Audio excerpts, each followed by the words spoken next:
We are shows what you know. We'll always watch TV. And if you think we can't, well, watch more and you'll see. That's why the people of the web believe in Jim from Las Vegas and Jacob from Sweden. Extra, extra! Commander Waterford's manor burns to the ground in tragic accident. Also, Commander Lawrence is still being weird. We have a slight correction as well. Promise to read book from famous podcasters and media moguls in Gilead at the Gilead Gazette has been redacted. So, much like everything else, that never happened. Don't worry about it. Everything's fine, and we're here to discuss Season 3 of The Handmaid's Tale. My name is Jacob Burrows. And my name is Jim Scampoli, and under his eye, let the May world the Lord open. May the Lord. Yeah. Jesus. It's been a while. It's been a while. But although I will say, the more things change, the more they stay the same. Am I wrong? You're right. Trump is still president. That's what you're getting at, right? Yes, and Gilead and all the what for. So we have 3 episodes. We were assaulted with 3 episodes immediately by the Handmaid's Tale, which Handmaid's Tale is a great show. But I'm trying to remember. I feel like maybe I have this feeling always at the beginning of the seasons of the Handmaid's Tale. Yeah. Because I guess shows in general, because you got to get back into the groove of things. You got to set everything up. And hearing people discuss in passing season 2, most people come away pretty negative, and I don't remember. I thought we came away pretty positive in the end. I thought season 2 was actually really good for the most part. There's definitely a lot of depression porn for a good amount of it, but still, I thought it was a well done, constructed season. We came away positive on it, and if you are a Gilead Gazette aficionado, you'll know that you can find all our episodes at showswhatyouknowshow or simply by searching Gilead Gazette on your podcatcher of choice, where we do go through all the episodes in Season 2, and I do think we were mainly positive on it, but the thing that sticks out in my mind, and I think most people's minds, might be the last 5 minutes where she just decides to stay. When I think of Season 2, I'm like, oh yeah, that's where it ended up. And then we have sort of a previously on here where I'm like, oh yeah, a lot of other stuff kind of did happen. But I think you're totally right about getting back in the groove, because this show particularly, it has such a groove. It's such a style heavy show, such a mood heavy show. You need to get back into it in order to enjoy it. I think that's why they dropped 3 episodes at once. I had forgotten that. I think they did that with previous seasons as well. Yeah. So we watched them, the first 3, and we're going to talk about them. Jim, do you have any, are you still, you're not in it yet, I take it. Yeah, not real. I mean, there's definitely, there's some good stuff. There's some good stuff in there, but I guess a lot of some of my issues probably stem from that decision in the season 2 finale to have June stay. And I guess it is building towards something, but especially the first episode, it's and this is, I've talked about this with TV shows in general. Season finales tend to have these exciting cliffhangers, but I'm always in the moment this is great. But then I remember, but that just means when next season starts, it's going to be all about undoing that and kind of getting back to the status quo in some sort of fashion. And the episode 1 is completely that for this season. And it kind of left a little bit of a bad taste in my mouth, because I'm like, all right, here we go. Let's kind of finagle things around and see how we can get it in this particular formation. Yeah, no, I think you're right. It has been about a year, but as far as I remember, what we said about the final decision, June makes to stay behind and send her baby up north, we said that it was we got what they were trying to set up, and that we weren't against the setup of her staying and being a badass revolutionary. But we also said, if in the season finale she's just fucking back at the Waterfords, we're gonna flip some tables. I'm pretty sure I said something about a table or flippin' said table, because that was the thing, that it was June, it's such a clearly bad choice, because it's not like you're plugged into this resistance network or anything. You're just gonna be a fucking handmaid again. And yeah, like you said, the episode just kind of undoes that. I mean, still the episode is the season is still heading in the same direction. We're still going towards revolution within the walls of Gilead and all of that. But just the way they did it didn't, I don't know, it didn't make that much sense. And the first episode is like, yeah, of course she's going to get caught. It didn't make sense. And we're like, yeah, we know. Yeah. Now, I mean, I guess, formalities aside, we're going to spoil these episodes. I guess we should just say, I mean. Yeah, first 3 episodes. So the only ones out at the moment. So can't spoil any further than that. Yeah, very true. And we can speculate about what will happen next. I will say, if I'm kind of in it, maybe a bit more than you. I did enjoy them. Like you said, there's good moments, but it's also like there wasn't really anything unexpected in these episodes either, really. I mean, the house burned down and whatnot, but it kind of played out the way you'd expect, I feel. Would you agree? Yeah, in a way, because it's just the thing is, I mean, again, going back to June's decision, and like the show tries to comment on it in a weird way, like, because they even have like Commander Lawrence being like, "You're stupid. Like, why would you do this? You're dumb." Yeah. And it's like, yeah, that's what everyone thinks. Because I guess if I could try to, I mean, obviously the base idea, of course, is that she, needs to save Hannah, and she's just needed to save Nicole. I forget her real name. Which is terrible because she said call her Nicole, and we were so against it. And I also don't forget her. I also forget her real name. So fuck it. So there's that, and I guess you could maybe put in that she's somewhat inspired by this Martha network that she finds out exists as they're saving her. And I mean, they even kind of comment on that because the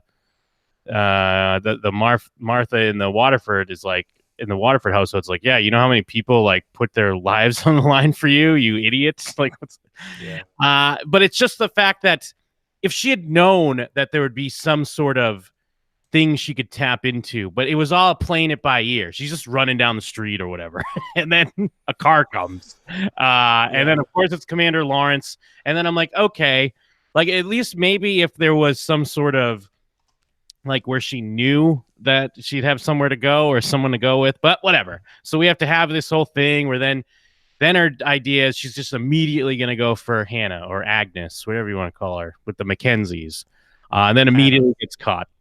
I mean, I guess to give her some credit, if that was the plan, like the show made it feel like the plan was kind of, I can't leave Hannah, and I don't know, maybe it's just because she looked like a Sith Lord, but it was like, I'm gonna bring down the system. But if her plan was only like, I'm literally just gonna steal a car, drive over, grab Hannah, and then go north, it's like, I mean, you've tried that before. It didn't work, like a bunch of times. So it's not like gonna work, but at least I can get the motivation behind it because it would be tricky to get back into Gilead, same as it's tricky to leave. Yeah, and that's the thing. It's like, because usually I love a lot of the moments with the June voiceover, but in some of these episodes it felt kind of corny. Because then in this one it's like, yeah, sorry, baby girl, mom's got to go to work, and it's like, if I knew she had a plan to do something, I'd be like, fuck yeah, this is badass. But now where it's like she's just running down the street and gets caught, I'm like, all right, no, you don't got to go to work. You gotta typically be dead. And again, this is kind of something we've talked about through season 2, is it wouldn't be so bad if they didn't have to then finagle ways that somehow June is not dead. When everyone is dead, like in Gilead, when you do like the smallest thing, you're either dead or like, impaled and eyes cut off, fingers cut off. But June kind of gets away with like her feet beaten up. And not to say that that's like, not to say that, the lesser versions of torture, but it's like you start to see, I guess, the common internet slang is plot armor. The plot armor starts to show, because even like, as I try to work out, I was thinking that through these 3 episodes, they would somehow rationalize how June is still alive, because you have Commander Lawrence, because now, like, I guess the cover story is that Emily is the one that stole the baby and took off with the Waterford's baby. Yeah. But then June ends up with... And on the same night... Yes. Yeah. I was just gonna say, on the same night, she heads off to steal a different baby, which she should also be killed for. So, yes. But then she ends up with Commander Lawrence, and I guess I get that Commander Lawrence is this, super high power in Gilead, but he also just had a handmaid attack on Lydia and almost kill her, and then escape that very night with someone else's baby. So they're like, oh, well, let's give you this other problem handmaid, and let's see where that goes.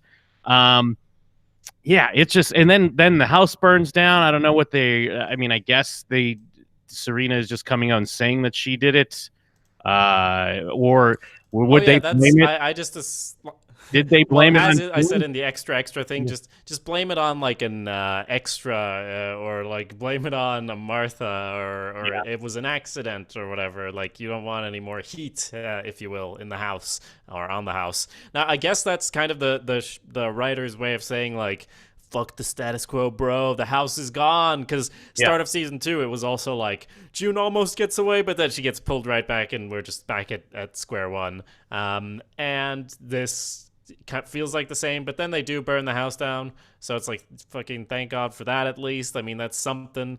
But like you said, there's no plan. She just happens to, and well, not happens. Lawrence makes sure that she ends up with him at the end of the first episode, which is also like you said, it's not her plan.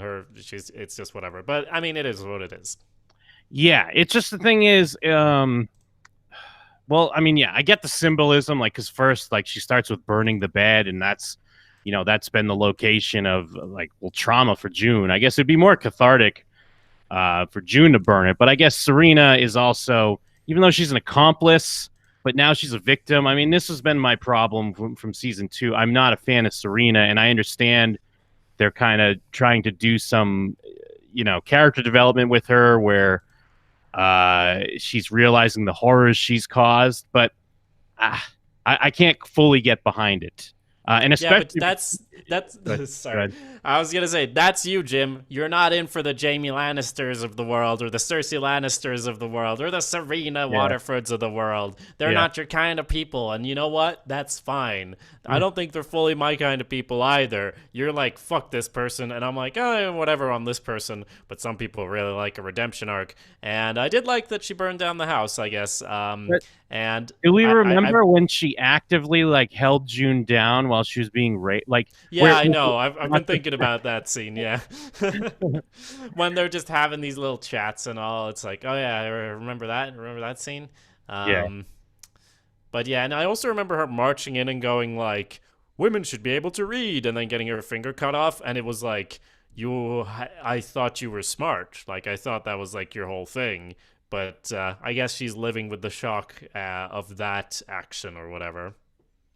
Yeah, it's basically the chickens have come home to roost, and I understand it. I don't know, some of the way they've gone about it, I'm not on board yet. And then I loved that there was like, like it looked like the show looks great. It always looks great, and then especially when the house is burning and the way the smoke's kind of going through the ceiling and the floor. But then June basically hangs out in the house to admire the cinematography. That's the note I made, because it really didn't make much sense. But she was just kind of like, wow, this show looks so great. I can't believe the cinematography here. Can you even imagine what's going on right now? Yeah, do you mean because she kind of doesn't grab Serena and go, let's get the fuck out? She's like, slow motion reaching out a hand, like, whoa, look at this fire. This is crazy. But even after Serena gets out of the house, June stays in the house. She like puts her hand on the wall. She looks at the ceiling. Like it's this like extended scene of her admiring like how great the show looks. I mean, I did read that as like, this is the house that I've gone through so much pain in, and now like I'm taking a moment to feel its destruction. But I also see what you're saying. No, I get what they're going for. It just sometimes they just get a little too like on the nose, where it takes me out of it a bit. Yeah. I'm just trying to see if I had any other. I mean, and they kind of have like we're jumping around in this episode 1. They do some interesting stuff where Hannah's fake mother and June kind of have like kind of a bonding moment over like being mothers, you know what I mean? And it's similar to, I guess, what June and Serena have over baby Nicole as well. So,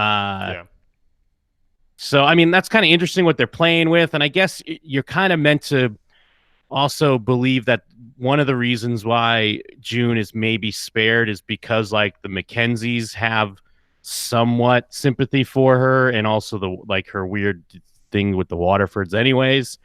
um so I kind of like what they're doing there.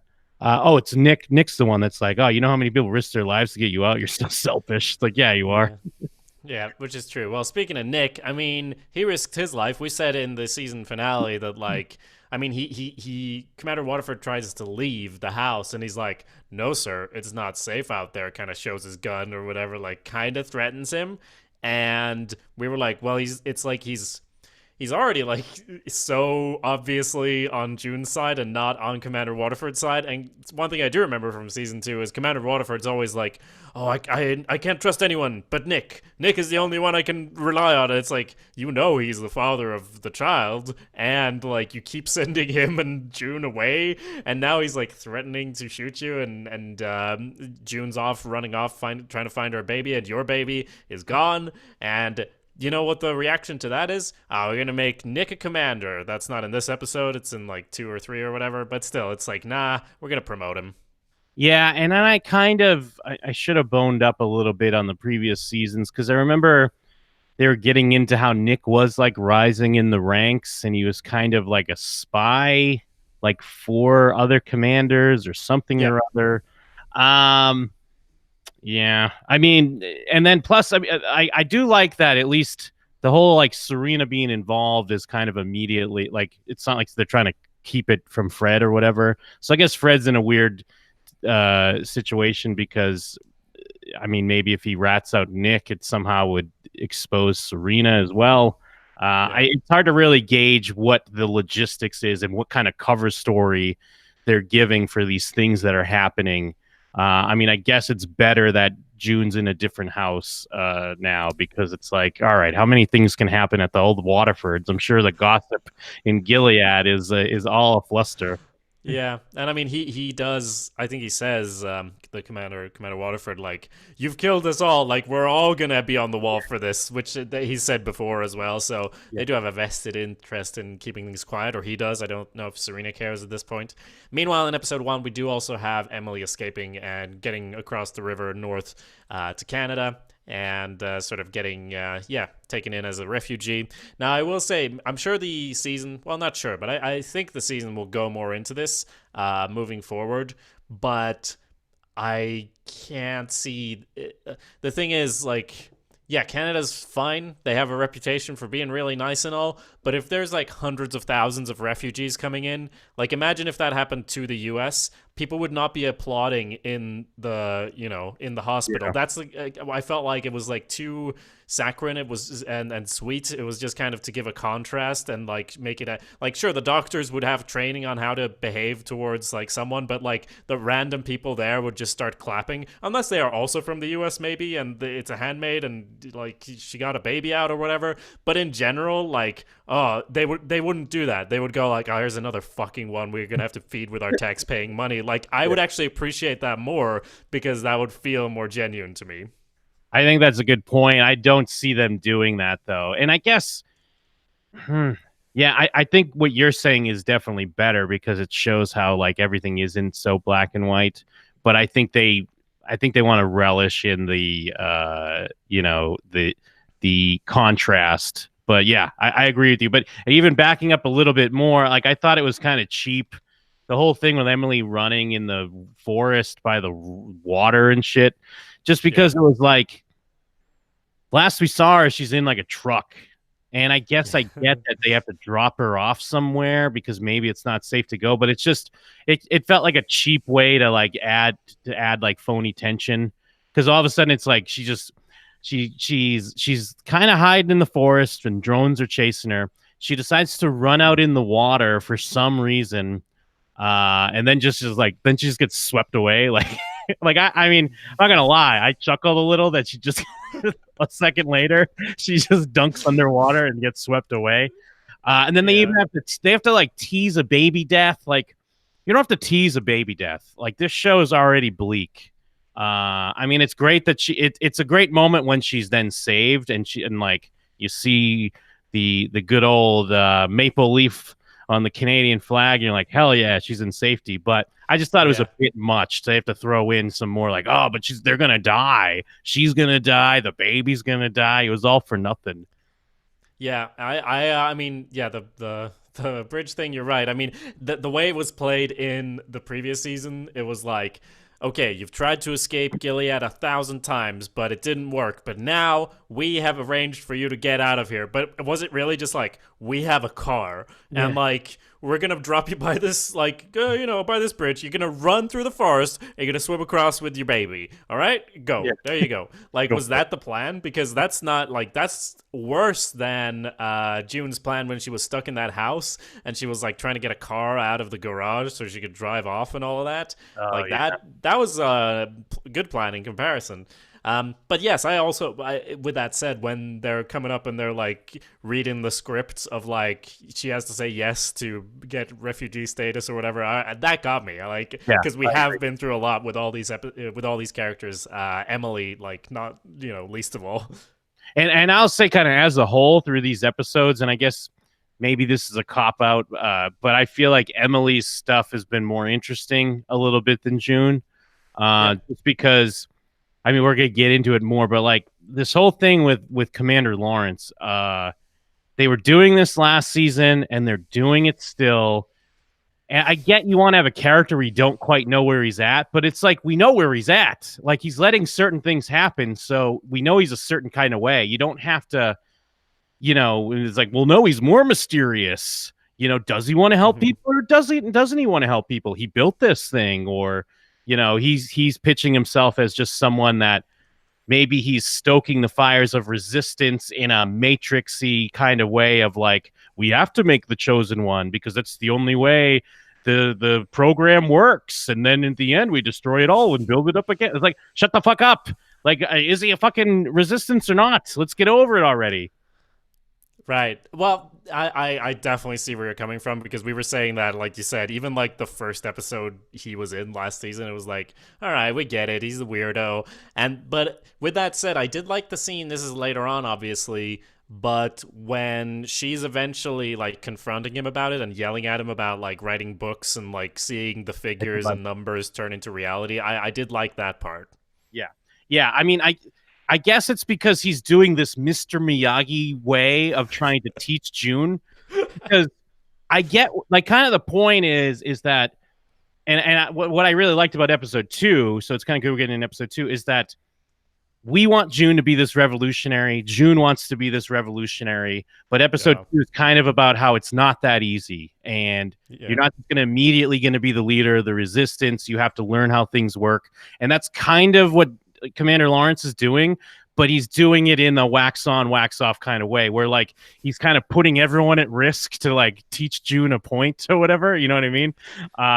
Because the fact that like, there's a whole thing in this episode 2 where it's like they want to get out, save this Martha, who's she's an engineer or she's a chemistry teacher. And the Breaking Bad. Oh, I hated that so much. Did you hate that? No, not really. I was fine. Should have called her Walter White, but like, when did this show start? I mean, I guess Breaking Bad's old. Breaking Bad is old now. You forget like how long ago it was Breaking Bad. But I don't know. You're gonna stop to make a Breaking Bad reference? Okay, fine. But it's showing that they still have cultural ties to a world that's. But I one thing I've thought about as well in these episodes, I guess it's the same questions we just keep coming back to every season. But last season, I remember you talking a lot about like, when the fuck is this show taking place? Because Hannah is like a little bit older. She's not even that much older, and all of society has changed. And yes, it's like things can change quickly. Human nature, we adapt to everything. But sometimes it feels like Gilead has existed forever, and sometimes it feels like not at all. And there's some of these things with the reality of the world where you're like, oh wait, it's like this, I guess. And I remember like, oh, it's only been like this for a little while, and yet this and this has happened. Or, I mean, I think one of the big things from last season was like, hey, there's a lot of kids in Canada, huh? Guess it wasn't that big of a problem. I remember that strongly. So, yeah, there's those things peppered in still. Well, and especially like with Canada, I get it has to be portrayed. Like, again, going back to what we were talking about before, it has to be shown as like completely different from Gilead, but with the way we understood the world and how children, were so rare, it still seems like they would be affected by that. At least it's not like, but like we do cut to Canada and people are like, let's go see Avengers and fucking everything. Like, well, I'm riding my bike. We're doing whatever. Things are great. Yeah. But yeah, I mean, Commander Lawrence, because even going back to last season, because remember when Emily's screaming, it's a great scene when she's crying and then like screaming because she thinks she's going to die. And then Commander Lawrence like cranks up that song. I forget the song at the moment, but it's a good scene. But it's like, again, he's playing he's always has to play games.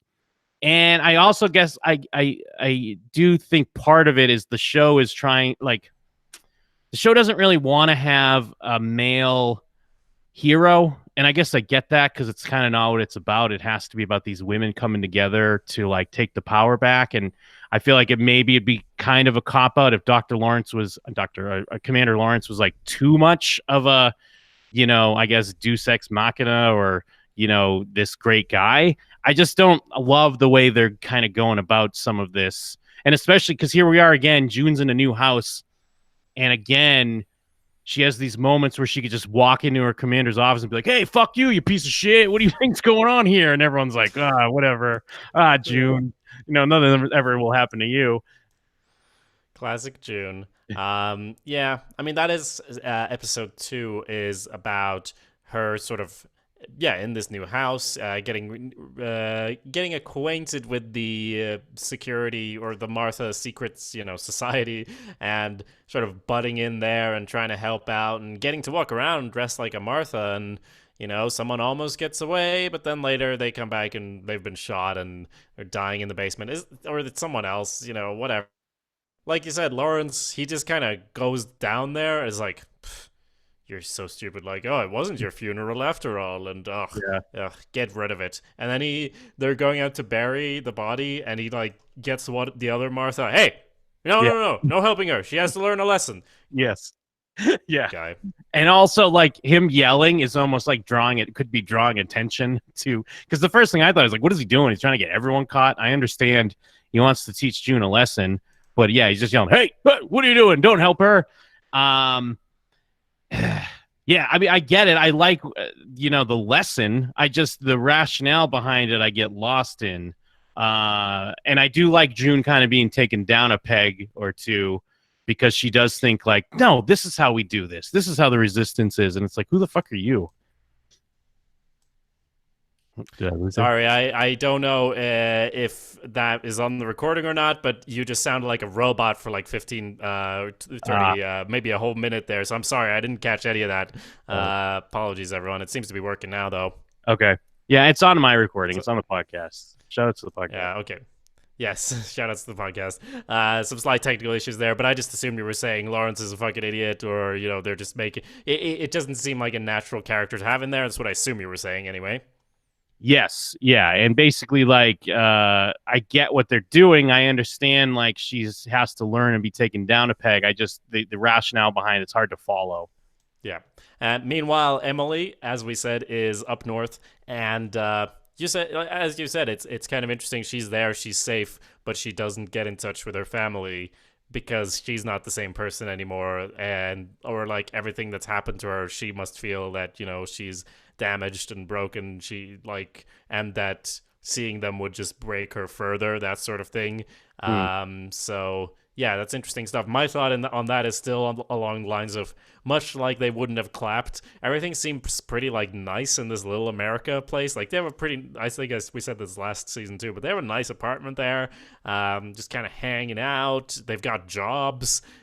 These are things that don't it's not that easy most of the time when there's a huge influx of people into the population. So maybe that we'll get to see some more of that, and the actual trouble in Canada in general, because this is supposed to be a troubled world. But I guess we'll see. Yeah, and I like how they played out the scenes of normal life, going to the doctor, going to the eye doctor, and it's like, that's so hard to even, how do you get back into a routine after the life you've lived for so long, like in Gilead? So I like that. I like the whole thing with Luke of like, you're happy that these people were saved, but it's like they're substitutes for your real family. Like, this is not Yeah. June, and this is not my baby, but this is great. How do you deal with this? And also the whole thing of like, she went back for Hannah. I wasn't brave enough to go back. I had to get the fuck. I had to get the fuck out of there. Yeah. And I mean, the moment at the end when Emily calls her wife, that got me big time. Like, I thought that was great. Yeah. That was But good. again, it is tough though, because then it's like, oh, traffic. People are worried about traffic. Yeah, I thought we would have gotten at least another slight moment of that. It was they cut to the drone shot pretty quickly, but it was still nice. Well, Was I just the thinking? Yeah, idea that anywhere in the world, someone is still worried about traffic. Like maybe it's yeah, because we're in Gilead so much. Maybe we're Emily, and we're like, what the fuck? yeah. True. And I mean, with Luke as well, he's taking care of this baby, and it's June's baby with someone else. And I don't remember if he knows that it's not Waterford's, or Emily would know that, I guess. So I guess he knows, but still. And he like met Nick, and Nick delivered a bunch of letters and stuff. There's Yeah, got to be some complex emotions here for Luke, so I don't really blame him for acting out a bit, because he's yeah, such the best guy later, and he just takes care of the baby. He's like, go to bed, it's fine, I got it. What a great guy. and then Moira's great because I like the actress that plays her.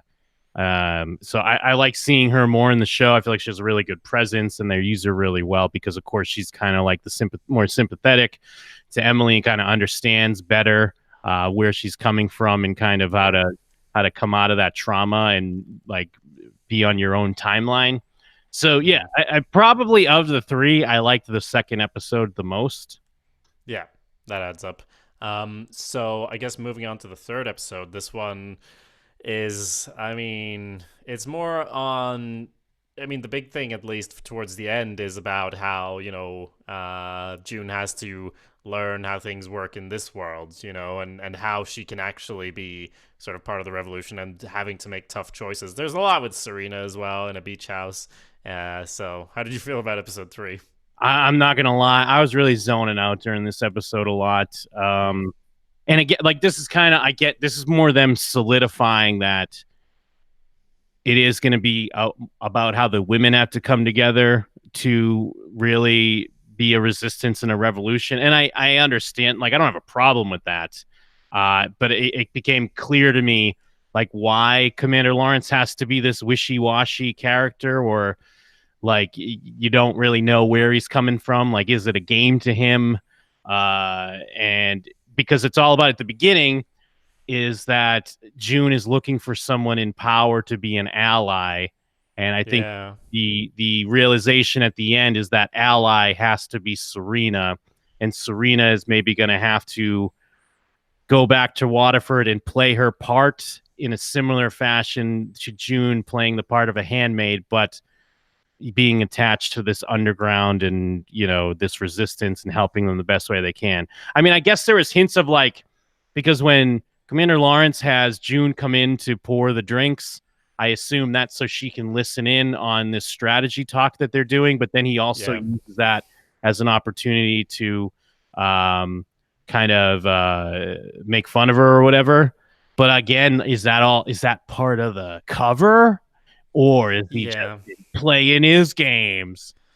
Yeah, I mean, when he says to go get that book, it's like, oh, the test here is like she can read, but she's not supposed to know how to read, so is she going to grab the book? But then he describes which book it is, and I'm like, oh, so what was the point of that? Like, was he making a point, or I don't even know. Yeah, and what's the book was, The Descent of Man? Yeah, by Darwin. Which I don't know a lot about. Yeah, a theory of human evolution details the theory of sexual selection, a form of biological adaptation distinct from yet interconnected with natural selection. Yeah, I mean, they would be way into that book. I can only imagine in Gilead, so that makes sense, I guess. She also gets to have like awkward chit chat with Commander Waterford, because he is there because all the commanders just come to Lawrence, showing again, oh, he's so fucking important.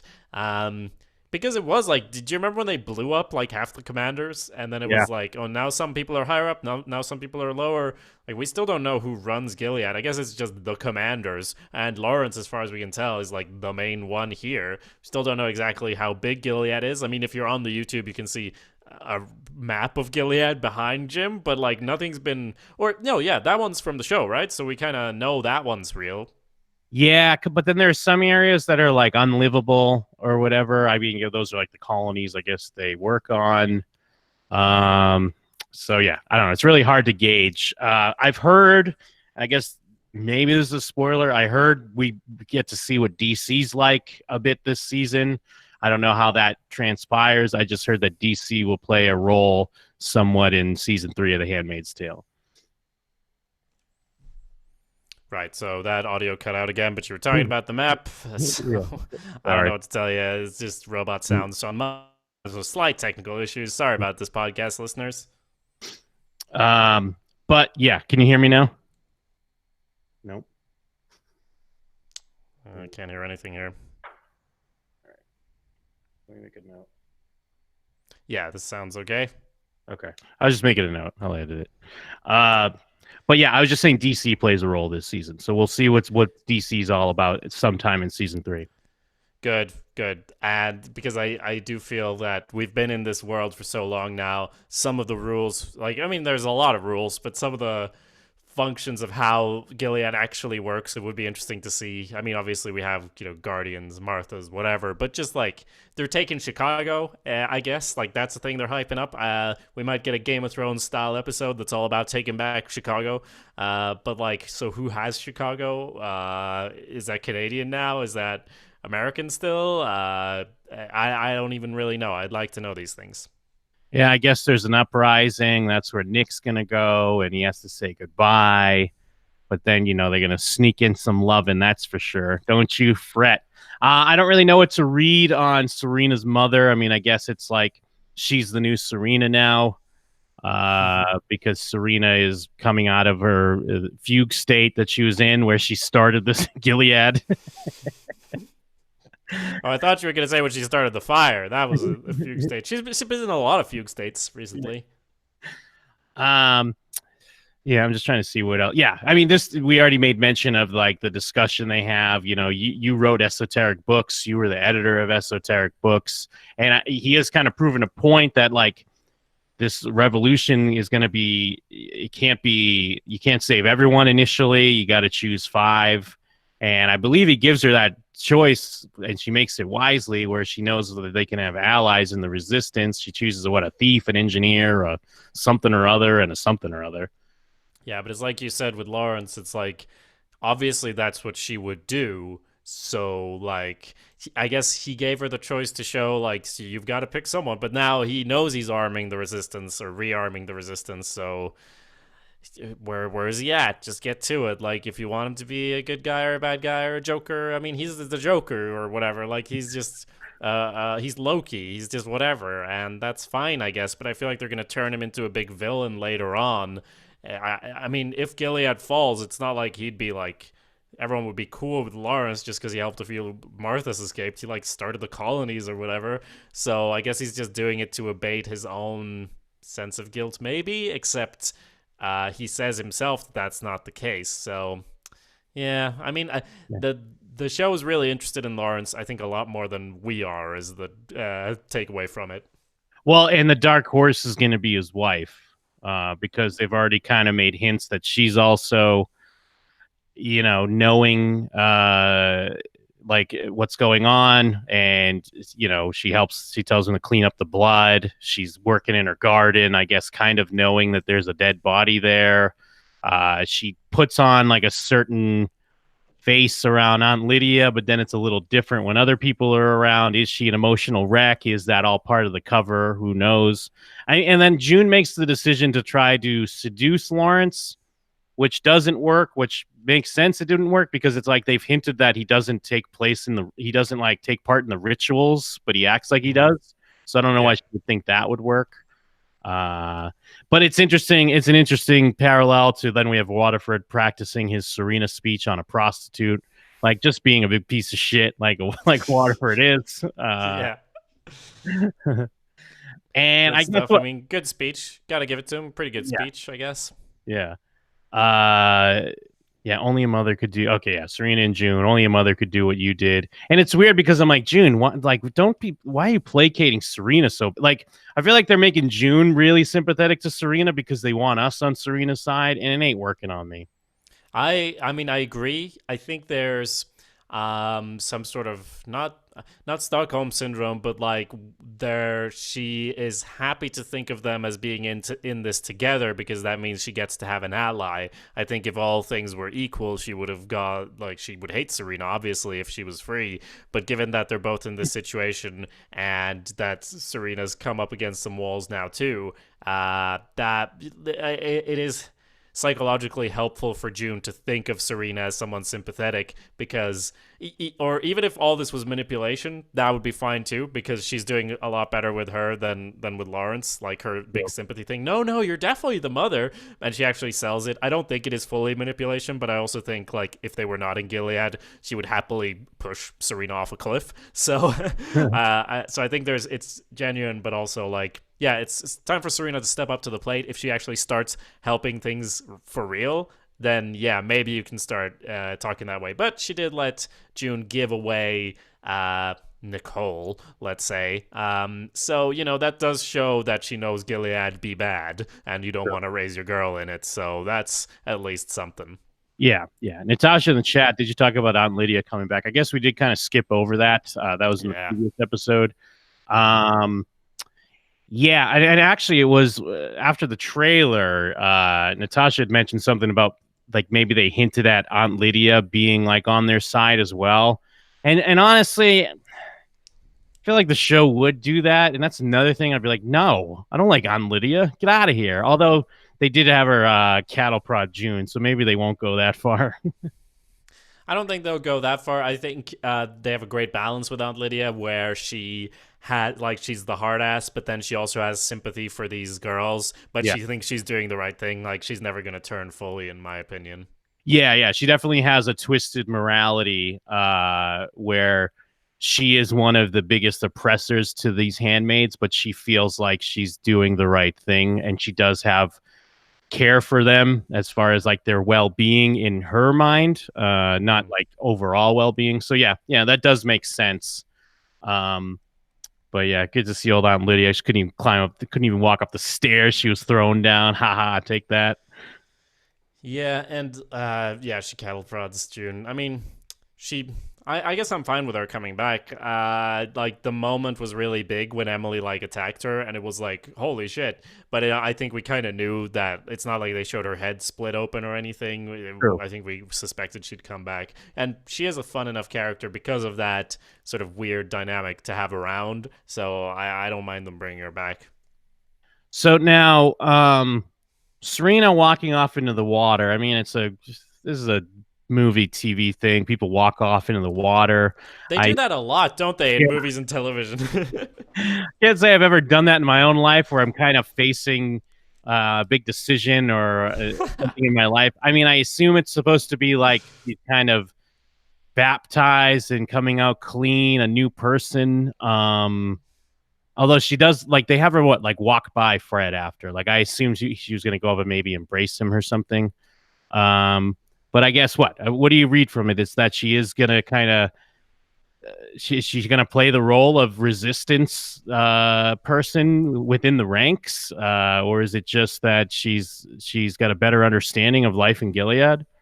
I mean, she better, or like, what have we been doing up to this point? Like, she better play that role, and she's probably gonna have scenes similar to June in episode 2, where she thinks she's helping and she's not. I mean, that was kind of her whole "all girls should read" thing as well. But I'm sure she'll have some failures with that. But yes, I think she'll be part of that now. She will go back to Waterford because I mean, I by the way, I did like her mother in that like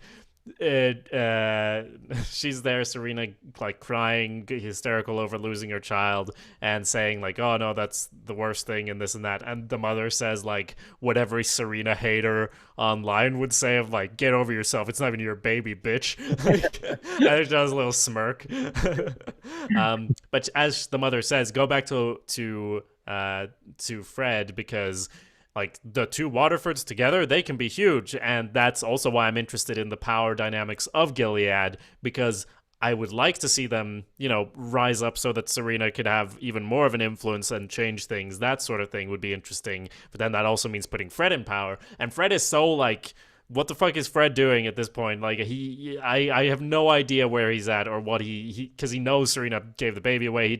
He never really cared about having a baby though. What does he even care about? He's just a weirdo. But anyway, when she walks into the water, I just took it as like a shock to the system. I didn't think she was gonna walk out and drown herself.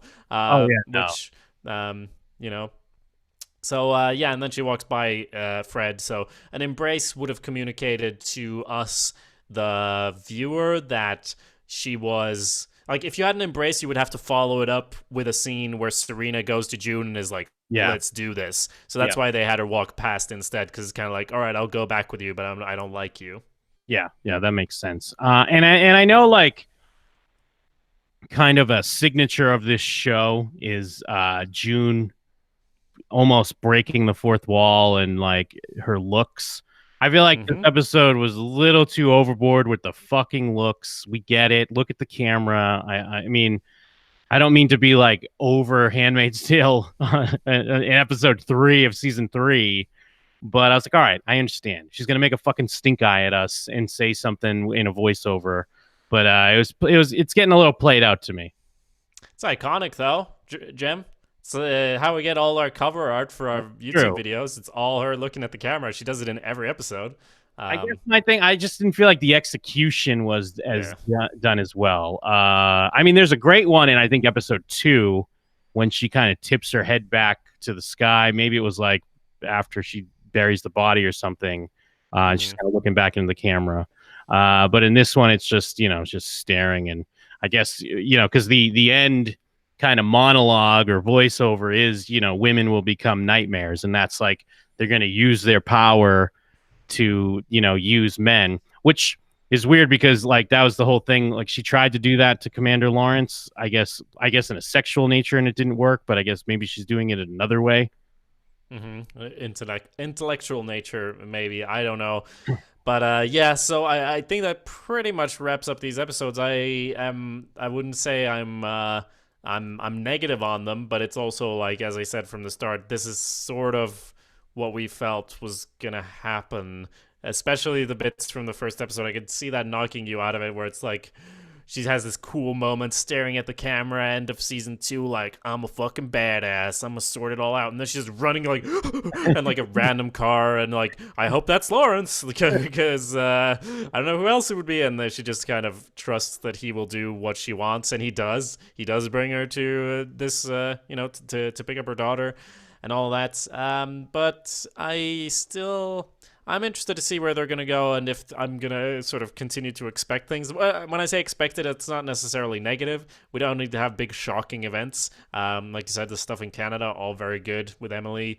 And I do like, despite the quibbles about Lawrence, I do like her sort of June starting to become a more efficient sort of rebel, because she's always it's been more like tantrums in previous seasons when she's tried to do things. But now it's like, no, we're actually going to be Viva la Resistance. Like, let's do it. I'm fucking ready for it. Yeah. No, I agree. And it was a good decision to have a few episodes drop, because, if it was just the one, it would have left me wanting more, but not in like a good way. So, I mean, I'm on board, of course. It's just, I know they're getting things in motion here, setting things up for the season. And I think they did, like we said, season 2, I think, did the same thing. They dropped a few at the start because that was the whole like fake escape thing. But then she's back and like much like this season. And I guess, what I could gather from these episodes, the similar promise, where season 2, the promise was the escape, which kind of happened at the end of season 2, not in the way we expected. The promise here is, the saving of Hannah, because that's like the big thing teased in the first episode. So I assume we're going to get some progress there by the end of the season. Yeah, I feel like Hannah's great and all, but I feel like Hannah's fine. Like Yeah. the commander has, or the commander's wife has a point when she's like, no, she's fine, she's okay. So I'm kind of like, yeah, maybe like let's focus on this revolution thing and bring down the patriarchy and all that, because otherwise, like that was the point from the beginning. June even could have left and it would have been fine. But her daughter is being brainwashed into this system that needs to be destroyed. So that's I'm ready for that. I know it probably won't end with them going like, and we blew up Gilead and everything's fine. Yeah. But there's gonna be stuff with that is the promise, I think. Cody in the chat says that for everything that makes sense to us so far, there will be at least one swerve. What do you guys think it will be, Jim? I don't know what you mean by that. I mean, I guess like there'll be a swerve on like characters. I mean, like, because I keep saying that it was all the way you kind of expected it to be, like, but they're likely to do something to knock you out of that. I can't really think of anything specific, but I do look forward to that potentially happening. Yeah. Well, because I mean, I guess kind of one of the things, because I don't mean to harp on this again, but remember Lawrence in the season 2 finale where he's like, looks like I'm in trouble now. And it seemed like he's like, okay, this is his, his outing as a member of the resistance. But then in this season, it's all like, am I? What's the punishment for a handmaid answering the door? I wonder. What could the punishment be? Oh yes, I thought of that rule. Yeah. Well, that's the first 3 episodes. What did you think? Send your thoughts to showswhatyouknowshow@gmail.com. You can also leave a review either on our Gilead Gazette feed, which you can find on iTunes, just by searching Gilead Gazette, or, of course, there's the Shows What You Know feed, or I know I'm just listing URLs at this point, but we do have showswhatyouknow.com where you can find all of our discussions. We discussed every episode of Game of Thrones as well recently, and I'll say if you can look at that and say you don't always want to swerve. Maybe you'll like things to be expected because they actually make sense. And that's another way of describing how I felt about these episodes. They did make sense with some few small exceptions. Yes. And I don't know what we say. Do we say something at the end of this show? Ooh, oh, wait. We say, stop the press. Do we say yes. That's right. All right. Until next time. By the way, I just wanted to say we're probably not going to go episode by episode. There's going to be a few in a clump, so don't get worried if you don't see an episode from us next week, just from scheduling issues. But yes, do please leave us a review on iTunes. And besides that, Jim, was there one more thing? Stop the presses.